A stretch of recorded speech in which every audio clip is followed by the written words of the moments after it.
আর এবার নজর রাখবো বসিরহাটের দিকে। বসিরহাট লোকসভায় প্রকাশ্যে তৃণমূলের গোষ্ঠীদ্বন্দ্ব। দমকল মন্ত্রী নিজের স্বার্থ সিদ্ধি করার জন্য দল তৈরি করেছেন, এমনটাই মন্তব্য করা হয়েছে হারোয়া পঞ্চায়েত সমিতির সহ সভাপতির পক্ষ থেকে। আপনাদের জানিয়ে রাখি, এমনটাই মন্তব্য করা হয়েছে হারোয়া পঞ্চায়েত সমিতির সহ সভাপতির পক্ষ থেকে। দমকল মন্ত্রী অর্থাৎ সুজিত বসু তিনি নিজের স্বার্থ সিদ্ধি করার জন্য দল তৈরি করছেন, এমনটাই মন্তব্য করা হয়েছে হারোয়ার পঞ্চায়েত সমিতির সহ সভাপতির পক্ষ থেকে। আপনাদের জানি নাকি আমরা দেখেছি বারংবার রাজ্যের বিভিন্ন জায়গা থেকে এই তৃণমূলের যে গোষ্ঠীদ্বন্দ্ব, যে কোন্দল তার সামনে এসেছে। আর এবার একেবারে দমকল মন্ত্রী সুজিত বসুর বিরুদ্ধেই এই অভিযোগ আনা হয়েছে।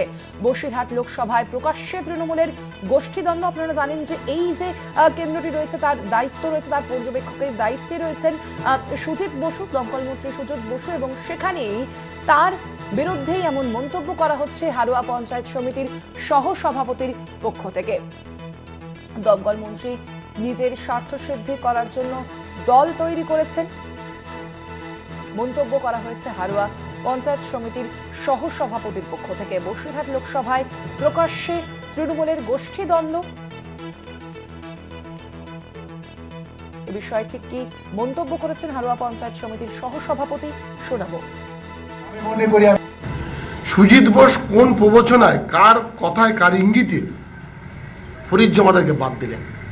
একজন সজ্জন, শিক্ষিত, এডুকেটেড এই বসিরহাট জেলার ফরিদ জমাদার, সকলে তাকে চেনেন। পাশে সুজিত বোস মহাশয় জেলার শিক্ষার কর্মদক্ষ, তার অশ্লীল ছবি সোশ্যাল মিডিয়ায় তার পাশে বসিয়ে, এদিকে আমাদের মিনাখার বিধায়িকা যিনি দিদি বাদ দিয়েছেন তাকে পাশে বসিয়ে একজন স্বচ্ছ ব্লক সভাপতিকে সুজিত বোস ঘোষণা করে।